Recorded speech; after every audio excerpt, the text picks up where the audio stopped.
우리 창세기 5장 21절로 우리 24절까지 다시 한번 보면서 오늘 우리 에녹은 65세에 무두셀라를 낳고 무두셀라를 낳은 후 300년을 하나님과 동행하며 자녀를 낳았으며 그는 365세를 살았더라.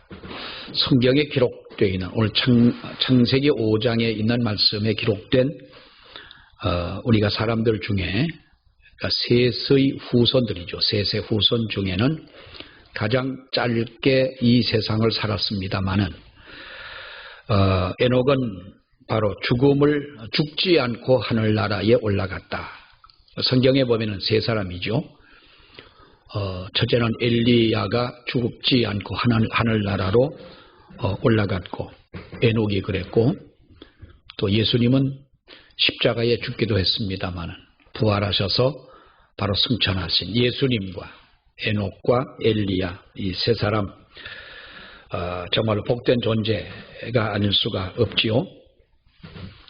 65세의 아들을 낳았고 그 아들의 이름을 무두셀라라고 했더라. 우리 성경에 보면 이름들이 사실 성경에 나와 있는 이름들이 다 우리가 가지고 있는 이 이름처럼 그렇게 어떤 그러한 이름을 가지고 있는 사람도 있지만은 유대인들의 이름을 우리가 보게 되면 그 이름에 대한 가지고 있는 의미가 아주 있습니다. 우리도 물론 그렇죠. 우리 이름도 대개 보면 지금은 우리 젊은 사람들은 이름을 어떤 우리 한글로 이름을 짓습니다만은 대개 보면 우리는 어떤 이름의 뜻 글자를 써서 이름을 짓습니다. 대개 보면 한문을 써서 이름을 짓고 그렇게 해서 이름이 가지고 있는 그 의미가 있습니다만은 대개 우리는 이름을 지을 때에 그저 잘 되라고 하는 것입니다. 잘 되라.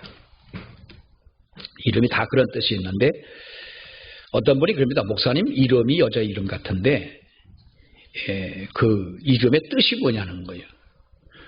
나는 이름의 뜻이 언제도 말씀을 드렸죠. 별 뜻이 없어요. 내 이름의 뜻은 그냥 은자에 글경자를 써요. 그러니까 우리 아버지가 한문을 모르시는 분도 아니고 또 우리 외삼촌 같은 경우는 아주 유명한 한학자셨는데 어떻게 그분들이 내 이름을 그렇게 지었을까 가만히 생각해 보니까요. 어느 날 내가 스스로 느껴서 내 이름을 지어준 우리 아버지보다도 내 본인이 내 이름에 대한 뜻을 알았는데 맨 경자가 글경자라고 그랬잖아요. 앞에가 은자, 은자고 또 내가 김씨 아니요. 김간대. 그러니까 금과 은보다 더 귀한 이 글을 가지고 사는 사람. 부끄럽네. 괜히 말했더니. 그렇다는 거요. 그러시냐고 좀 호응 좀 해줘요. 그냥 혼자 그냥 생각한 거예요. 그런데 우리가 이 에녹이 무두셀라를 낳았는데 무두셀라는 어떤 사람이에요? 창을 든 사람이다라고 하는 마지막 이 궁궐을 지키는 창을 들고 서 있는 그가 죽으면 보낸다라고 하는 의미를 가지고 있는데 그는 창을 든 사람이다. 이 사람이 죽으면 그 성 안에 있는 모든 사람들의 운명은 이제 끝날 수밖에 없는 마지막 보루의 사람이 무두셀라다 그랬는데 우리가 성경을 읽다 보면은 무두셀라가 죽던 해에 하나님은 노아가 600세가 됐고 그 600세가 될 때에 하나님이 홍수를 내려서 모든 지상의 사람들이 죽었다는 거예요. 그러니까 에녹은 어떤 사람입니까? 미래를 예지하는 능력을 하나님께로부터 받은 사람이다라고 하는 것이죠. 자, 그러니까 하나님과 동행하지 않을 수가 있겠느냐라고 하는 거예요. 그러니까 하나님과 동행하지 않을 수가 있겠느냐. 그러니까 그 전에 아들을 낳기 전에 이미 하나님 앞에 은혜를 받았고 하나님이 주시는 어떠한 무엇인가 하나님으로부터 받은 바 은혜가 있기에 아들을 낳고 물론 그 이름도 이름이지만은 300년을 하나님과 동행하였다. 여러분, 아침에 일어나서 저녁 잘 때까지 하루를 살아가면서 우리가 하나님과 동행을 하는 시간은 과연 얼마나 되겠느냐라고 하는 것이죠. 얼마나 하나님과 동행했느냐. 하나님과 동행하는 시간보다는 우리가 내 뜻대로 사는 시간들이 많이 있지 않았겠느냐. 어쩌면 하나님을 잃어버리고 사는 그러한 순간들도 우리에게 있지 않겠느냐. 정말 우리가 하나님과 동행한다고 하는 것은요, 그렇게 쉬운 일은 아닙니다. 나는 믿음을 가지고 있는 사람이다.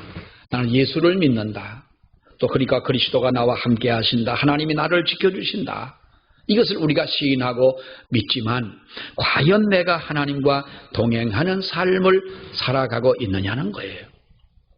자, 적어도 우리는 하나님과 동행하는 삶이라고 하는 것은 어떤 것이냐. 우리가 예수 그리스도를 믿고 예수를 영접한 삶이 되어야 할 줄로 믿습니다. 이 세상에서 축복 중에 복 중에 복이 무엇이냐.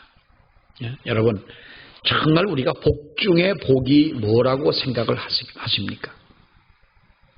예수 믿고 구원받는 이 삶이야말로 정말 하나님 앞에 놀라운 축복이 아니냐는 거죠. 어떤 분이 그런 글을 썼어요. 책을 쓰면서 그 책에 뭐라고 썼느냐 하면 자기가 과거에 예수를 믿기 전에 자기 인생을 살아온 일생을 세 토막으로 이렇게 3등분 해가지고 이야기를 하는데 3분의 1은 하나님 모르고 살아왔다는 거예요. 그러니까 세상에서 믿지 않는 세상 사람 똑같이 부딪히며 돈 벌기 위해 애쓰고 남을 속기도 하며 자기가 높은 곳으로 올라가기 위해 다른 사람을 짓밟기도 하고 이렇게 하면서 3분의 1의 생활은 그렇게 내 인생을 살아왔는데 하나님 앞에 부름받고 난 후에 예수를 믿고 나서 그때부터의 나의 삶은 정말 하나님과 동행하는 삶을 살았다는 거지요. 그런데 이렇게 처음 예수 그리스도를 믿고 살아가는 이 삶 속에서 예수를 영접하고 거듭남에 대한 체험을 하게 되고 주님과 동행하는 이 삶을 살아갈 때에 이 세상이 천국은 아니지만은 내 마음속에는 지금 천국이 이루어져 있다는 거예요. 그렇게 살기도 참 어렵겠습니다만은 그래서 그 사람은 뭐라고 말하냐. 또 다른 천국이 만약에 없다 하더라도 지금 주와 동행하는 이 삶이 나에게는 행복이다.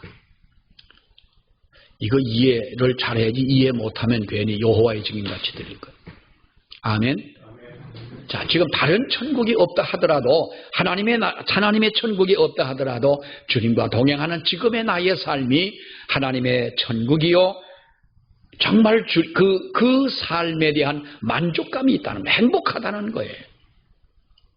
여러분, 우리가 예수 믿고 사는 이 삶이 정말 복 중에 복이고 은혜 중에 은혜고 세상에 무엇과도 바꿀 수 없는 것인데 또 하나 이 삶이 끝나면 하나님 나라에 들어간다는 이 자체가 얼마나 여러분 우리에게 귀한 것이냐라고 하는 것이죠. 이 세상에 어느 누구도 예수님을 진실하게 영접하게 되면 하나님께서 그 사람 예수를 영접한 사람을 가장 복된 존재로 삼아 주시는 줄로 믿습니다. 여러분 보세요. 나오미가 엘리멜렉이 이제 베들레헴에서 모압으로 내려갔습니다. 모압으로 갔습니다. 자, 나오미 두 아들이 거기에서 결혼을 합니다. 모압 여자와 결혼을 하지요. 오르바라고 하는 여인은 시원치 않은 사람이니까 이름이 잘 기억이 안 나더라도 우리는 룻이라고 하는 여인은 기억이 나지요.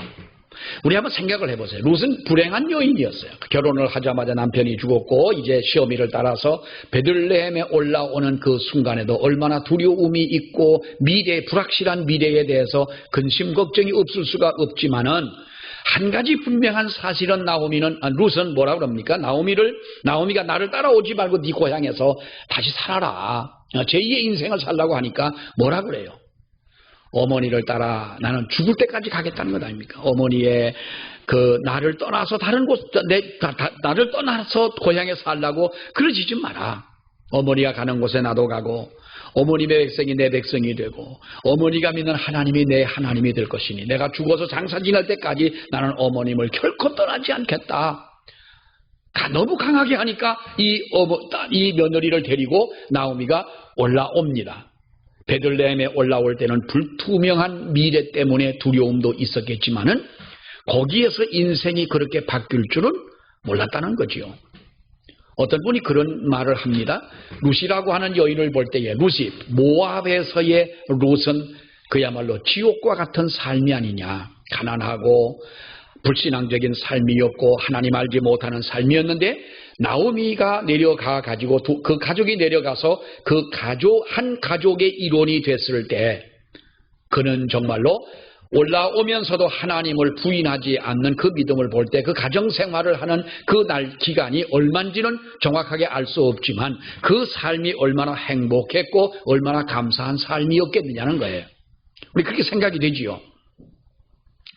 그런데 불투명한 것이었지만 어머니를 따라 올라와서 베들레헴에 올라와 보니까 그의 인생이 그렇게 바뀔 줄을 몰랐고, 여러분 다윗 왕의 정조모가 되지 않습니까? 룻이라고 하는 여인은요. 그래서 이스라엘 역사상 가장 귀한 여인 중에 한 사람이 바로 이 모압에서 올라온 룻이 될 줄을 누가 알았겠느냐라고 하는 거예요. 그러니까 우리가 연약하다고 우리는 여러분 불안해할 필요도 없는 것이고요. 우리가 내 마음속에 만족할 만한 것이 없다고 해서 우리는 비관할 것도 아닌 것입니다. 하나님은 연약한 사람이라 할지라도 예수 그리스도를 붙잡고 사는 자를 하나님은 반드시 하나님이 책임져 주시고 축복해 주시는 줄로 믿습니다. 주님을 믿고 사는 이 삶이 얼마나 은혜요, 얼마나 큰 축복이냐. 저나 여러분들이 예수 안 믿고 살면은 지금 뭘 하고 살았겠어요?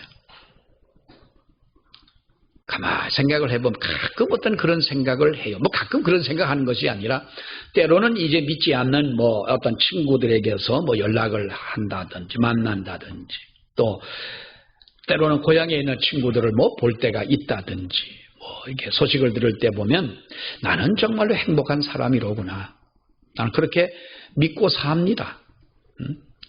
만약에 내가 하나님을 알지 못하는, 나도 그들처럼 하나님을 알지 못하는 사람이었다면 내 인생이 어땠을까? 주님이 저와 여러분들을 불러주신 이 은혜에 정말 우리는 감사하며 사는 우리가 돼야 할 줄로 믿습니다. 동행한다는 것, 하나님과 동행한다는 것이 하나님의 뜻대로 산다는 것이죠. 하나님의 뜻을 따라서 산다는 거예요. 여러분, 동행이라는 말의 뜻을 보면은 그렇습니다. 동행이라는 것은요, 앞서가는 것도 아니고 뒤서 가는 것도 아니고 역행하는 것은 더더욱 아닌 겁니다. 젊은 사람들이 연인끼리 걸어갈 때 여러분, 한 사람은 저만큼 가고 한 사람은 이만큼 떨어져 가는 젊은 사람들은 없지요. 네? 젊은 사람들 보면은 손을 잡고 가고 팔짱을 끼고 가고 아주 어깨 동무를 하고 가고 이렇게 가지 않습니까? 그런데 여러분들은 어때요? 나는 우리 집사람하고 어디를 가다 보면 난 자꾸 내가 저만큼 앞에 가는 거예요. 걸음이 빨라서 어쩔 수가 없는 것 같아요. 그런데 우리가 나이 든 분들 보면 되게 그러더라고. 남자가요, 젊어서는 같이 가요. 둘이 나란히 같이 가요. 근데 늙어서는, 나이가 좀 들어서는요, 중년쯤 돼서는 남자가 먼저 가요. 근데 더 늙어보세요. 부인은 허리가 좀 구부러져서도 먼저 가고요, 영감님은 이만큼 떨어져서 뒤쳐져서 가요. 더더구나 그래가지고 딸네 집 찾아가는 모습 보면은요, 아주 처량해요.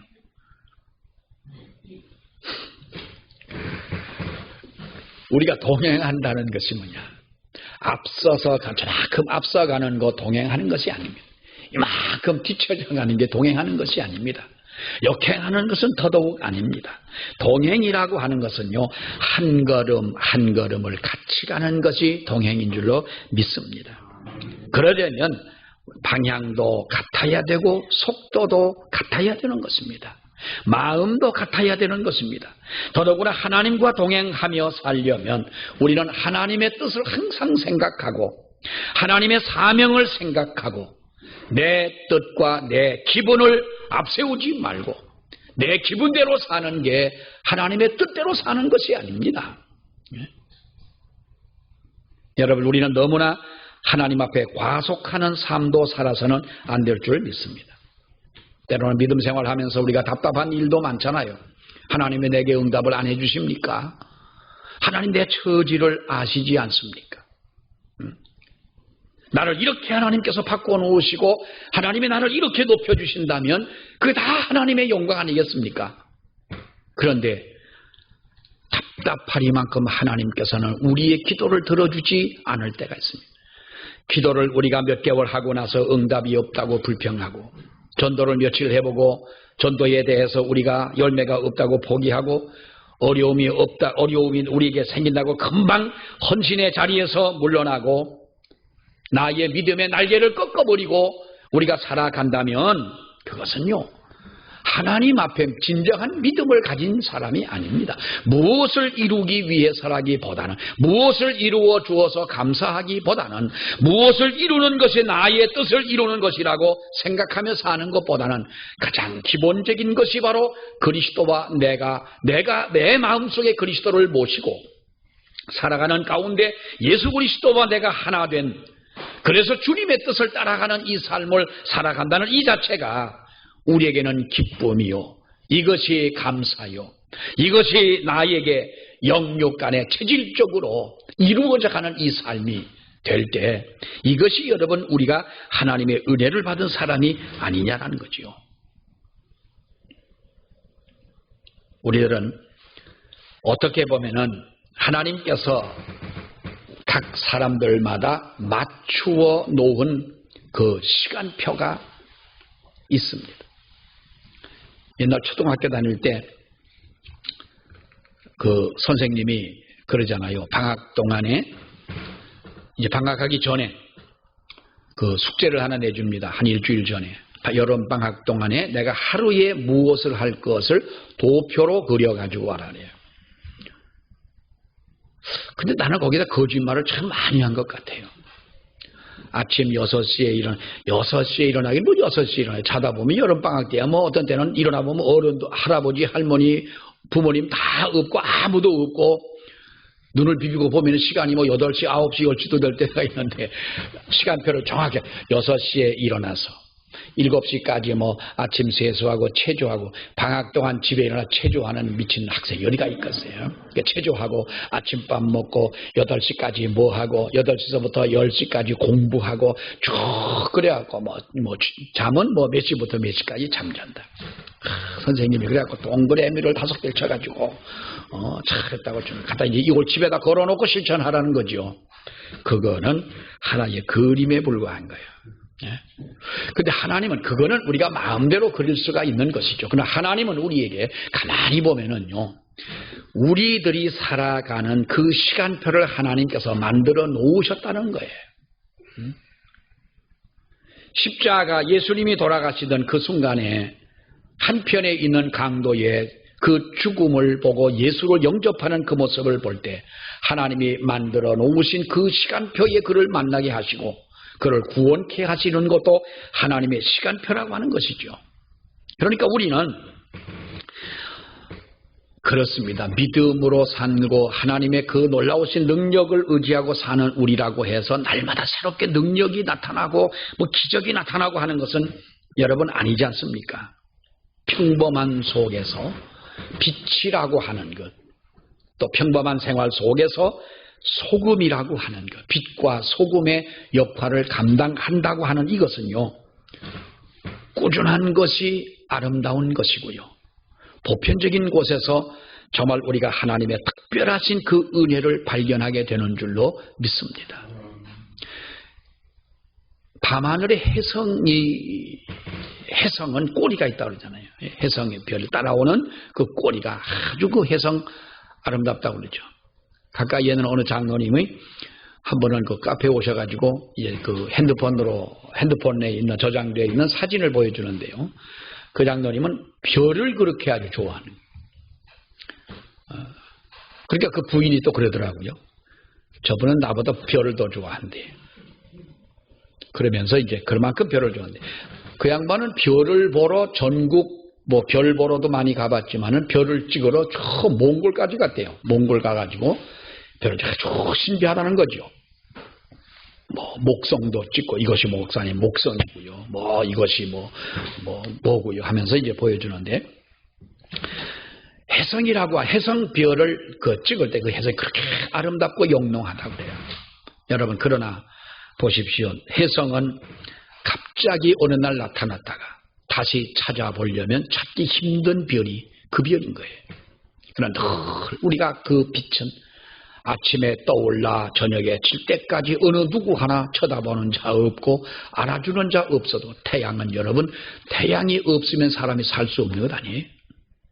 예수님이 빛이 되라고 하신 이 말씀은 정말 우리에게 주시는 바가 그 의미가 크다고 봐요. 사람들은요 스타가 되기를 원해요. 더더구나 우리가 가수들 보세요.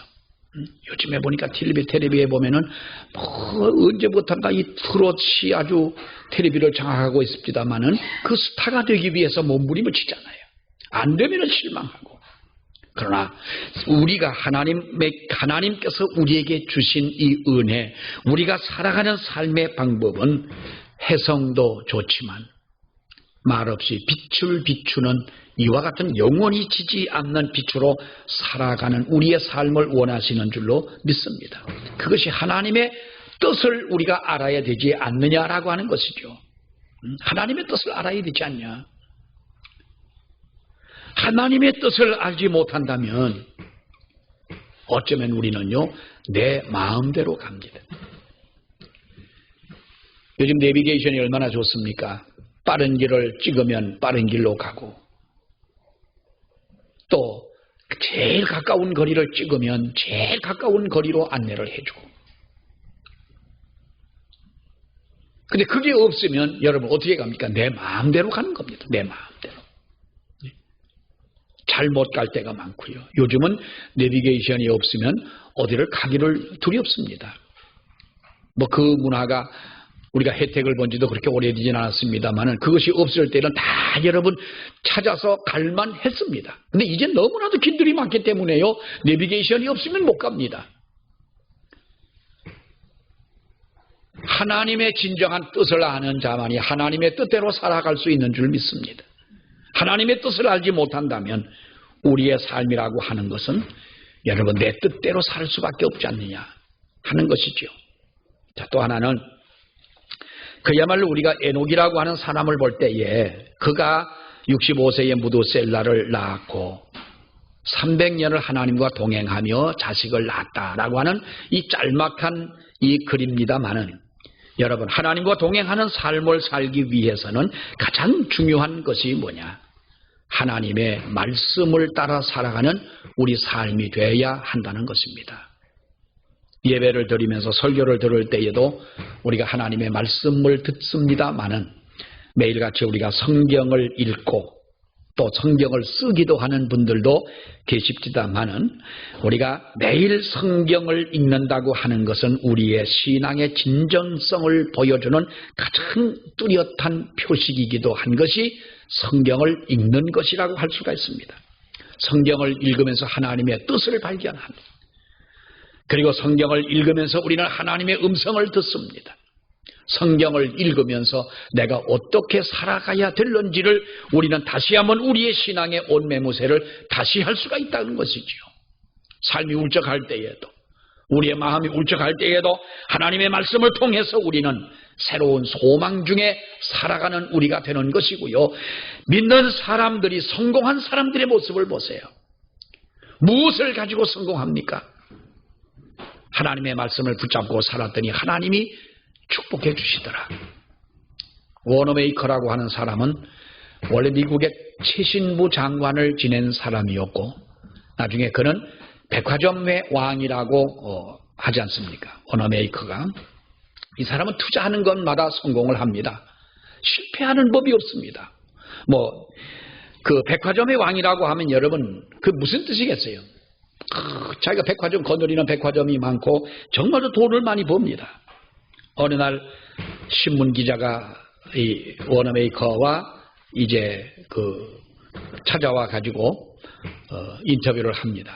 그러면서 그거 물었습니다. 아니 하시는 일마다 그렇게 성공적인 투자를 하시는데 그 비결이 뭐 있냐 그랬더니 워너메이커가 이렇게 이야기를 합니다. 나는 12살 때부터 투자를 했습니다.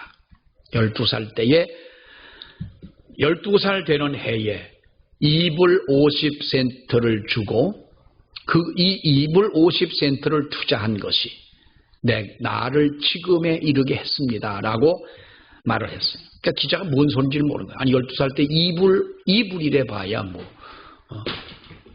그 얼마 됩니까? 우리나라 돈으로 하면은 한 3,000원, 2불 50센트 한 3,000원 되는 돈인데 그거를 그때부터 투자를 했다. 아니 2불 50센트를 가지고 어디다 투자를 했습니까? 나는 그때 처음으로 12살 되던 해에 성경을 샀습니다. 그리고 성경을 그때부터 읽었고 성경은 오늘의 나를 만들어 주셨습니다. 이 워너메이커가 한 말. 그리고 그는 11조를 하나님 앞에 드리지만은 11조를 떼어서 드리고 11조를 선교 헌금을 드리고 그는 10의 9조까지도 하나님 앞에 헌금을 했다는 것 아닙니까? 그러면서 그가 하는 말이 나는 매일같이 그때부터 투자한 이 성경을 가지고 매일같이 하나님의 이 말씀을 소중히 여겼고 성경을 사랑했고 성경을 가까이 했고 하나님의 말씀을 읽으면서 하나님의 그 말씀대로 살려고 나는 애를 썼습니다. 곁길로 가지 않으려고 했습니다.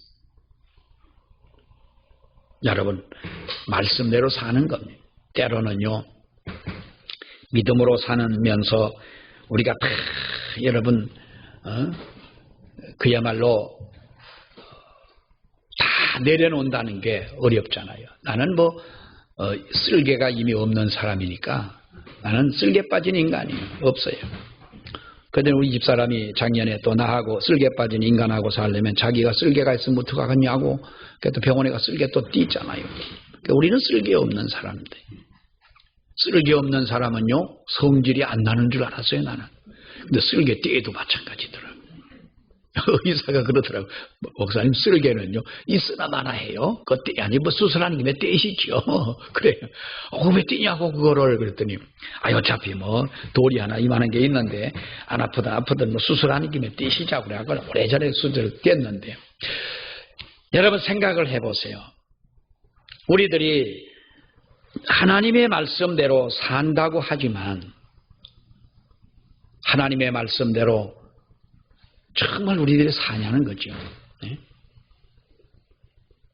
내 성격이 나오고 내 고집이 나오고 그렇지만 하나님이 하라고 하시는 대로 행하는 우리가 돼야 할 줄 믿습니다. 하나님이 서 있어라 하면은 서 있는 것이 맞습니다. 하나님이 빨리 가라 하면 가라는 것이 맞습니다. 하나님이 이것을 하라고 하면은 하는 것이 맞습니다. 하지 말라고 하면은 하지 않는 것이 맞습니다. 하나님의 말씀대로 순종하지 아니할 때에는 하나님은 결코 그 행위에 대해서 하나님이 물으시지 않습니까? 또 하나는 우리가 하나님을 철저히 신뢰하자라고 하는 것입니다. 여러분 우리가 가끔 하나님의 뜻을 따라 삽니다. 그렇게 얘기를 하다가도요 다급한 일을 만나게 되면 우리가 또 다른 방법을 찾는 경우들이 많습니다. 다른 사람을 찾습니다.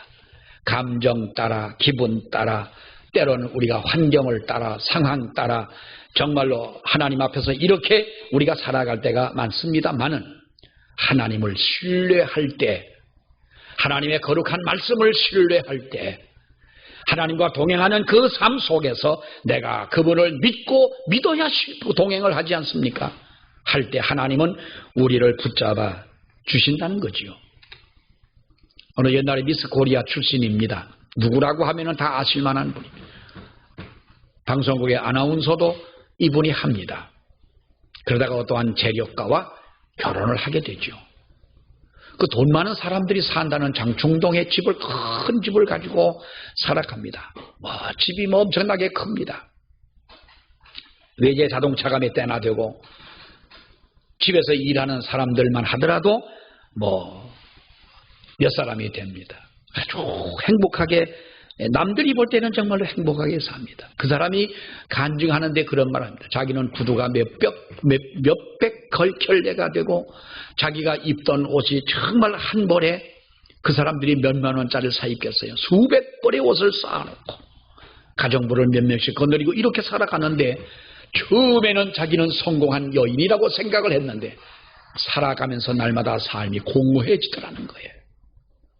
처음에는 그 집이 넓은 정원만 바라보았는데 나중에는 높이 쌓아진 그 담을 바라보면서 자기의 마음이 우울하기가 그지없더라는 거예요. 설상가상 몇 년이 지나간 후에 그 남편이 바람을 피우더라는 거예요. 아니, 세상에 미스 코리아를 데리고 사는 사람이 바람 핀다는 게 이해가 안 가잖아요. 그러니까 이 여자가 너무너무 정말로 마음속에 마음을 못 잡는 거예요. 공허하고 내가 왜 이렇게 살아야 되냐. 자기의 입장을 누구에게라도 얘기하려고 자존심 때문에 말을 못 하겠는 거예요. 이렇게 살 바에는 내가 차라리 죽는 것이 낫겠다. 그래가지고 너무나 속도 상하고 해서 자살을 하려고 한강변으로 나아갔습니다. 자살도 배워야지 아무나 하겠어요. 한강변을 이렇게 걸어서 왔다 갔다 하는데 마침 비가 내리더라는 거예요. 비가 오던 말든 죽을 여자가 비 생각하겠어요. 비를 맞으면서 한강변을 걷는데 어느 호솔한 천막 속에서 오순도순 이야기하는 소리같이 들리는데 가까이 가서 이렇게 보니까 보려고 해서 보는 게 아니라 거기에 보니까 이 수재민들이 이제 처 있는 천막이 있었는데 그 수재민 천막 앞을 지나가는데 라면을 끓여놓고 몇 사람이 둘러 앉아서 꼭 아프리카의 가난한 사람들이 먹는 것처럼 이렇게 둘러 앉아가지고 라면을 퍼놓고 누군가가 하나님 앞에 기도를 하고 그 라면을 먹는 그 모습을 보니까 자기네 집과는 너무나도 대조적인 거예요. 자기는 라면을 먹으라고 해도 먹지 않고 서민 음식이라고 그러잖아요. 예? 그럴 텐데 그 라면 한 그릇을 놓고 가족이 오순도순 둘러 앉아가지고 기도하고 감사하고 하는 그 모습을 보니까 너무너무 행복하더라는 거예요. 길을 가면서 생각을 했대요. 많은 것을 쌓아놓고 많은 것을 누리고 많은 것을 가지고 사는 것이 행복이고 성공하면 행복한 줄 알았는데 행복은 전혀 그것과는 관계가 없는 거로구나. 그렇다면 나도 세상에 태어나 이 젊은 나이에 행복한 삶이라고 하는, 지금은 행복하지 못하고 지금은 정말로 내 발등에 떨어진 불과 같이 나에게 다급한 상황도 있지만은 그러나 내 인생도 어딘가에 행복을 찾아볼 수 있지 않겠냐. 죽으러 간 여자가 라면 먹는 사람들을 보고 마음이 달라진 거예요. 다시 돌아와 가지고 기도하던 그 모습을 따라서 보면 자기도 기도를 따라 해봤다는 거예요. 그러니까 어릴 때 믿었던 예수 그리스도가 마음속에 살아나더라는 거예요. 남편이야 남편대로 사업을 한다, 바쁘게 돌아다니니까 며칠 있다 돌아오고 외국에 출장 가고 하니까 없는 거나 마찬가지고 가까운 곳에 나아가서 교회를 찾아가서 예배를 드리면서 서서히 그 마음이 안정이 되어지더라는 거예요. 미스 코리아고 아나운서를 했고 이름과 얼굴을 내밀면 누구라도 자기를 다 알아보는 이 한국 땅인데, 이 세상인데 너무나 자존심으로만 살아왔던 내가 이렇게 살아서는 안 되지. 행복을 찾아보자. 예수를 믿고 기도하고 했는데 남편이 자기를 보는 눈빛이 달라지더라는, 변해가는 자기의 모습을 보면서 남편도 달라지더라는 거예요. 그러더니요, 어느 날 그러더래요. 여보, 나도 사실 우리 형님들도 다 예수 믿고 우리 집안이 다 예수 믿는 집안이고, 그런데 지금까지 나도 예수 안 믿고 이렇게 살다 보니 내가 몸에 병도 있고 나 자신도 고통스럽다는 거죠. 우리 같이 예수를 믿읍시다. 그래가지고 이 사람들이 얼마 후에 두 사람이 다 예수를 잘 믿는 가정으로 바뀌어진 거예요. 중요한 것은 내 안에 예수님이 있느냐 없느냐. 부족한 것, 여러분 이건 상관없습니다. 가난한 것, 이것도 여러분 문제가 없습니다. 부족한 것, 하나님은 채우기도 하시고 그 채워 놓았던 것을 거두어 가시기도 하시는 하나님이십니다. 여호와는 나의 목자시니, 다윗은 말하기를 내겐 여호와가 나의 목자시니 나는 뭐가 없습니까? 부족한 것이 없다는 거예요. 어떤 시인이 그러지 않습니까? 흔들리지 않고 피는 꽃이 있더냐. 흔들리지 않고 피는 꽃이 있더냐. 여러분, 비바람에 젖지 않고 성숙해지는 신앙이 어디 있겠습니까? 이게 우리 신앙, 믿음의 어떻게 보면은 비결 아닙니까? 네? 중요한 것은요, 현재 내가 하나님과 동행하고 있느냐라고 하는 거예요. 하나님과 동행하는 저와 여러분들이 되시기를 축원합니다. 기도하겠습니다. 하나님 아버지 은혜를 감사합니다. 에녹처럼 우리들이 주님 앞에 그렇게 동행할 수는 없으나 주여 저희들도 하나님 주시는 귀한 믿음으로 말씀을 중히 여기며 말씀대로 순종하는 우리가 되게 하시고 또 하나님의 뜻을 깨닫는 우리들이 되게 하여 주옵시며 하나님을 신뢰함으로 하나님과 동행하는 우리들의 믿음이 될 수 있도록 역사해 주시기를 간절히 원합니다. 내 뜻과 내 고집, 내 경험 이 모든 것 내려놓게 하옵시며 오직 우리들이 하나님과 동행하는 그 삶 속에 하나님만을 기쁘시게 해드릴 수 있도록 은혜를 베풀어 주시옵소서. 예수님 이름으로 기도하옵나이다. 아멘.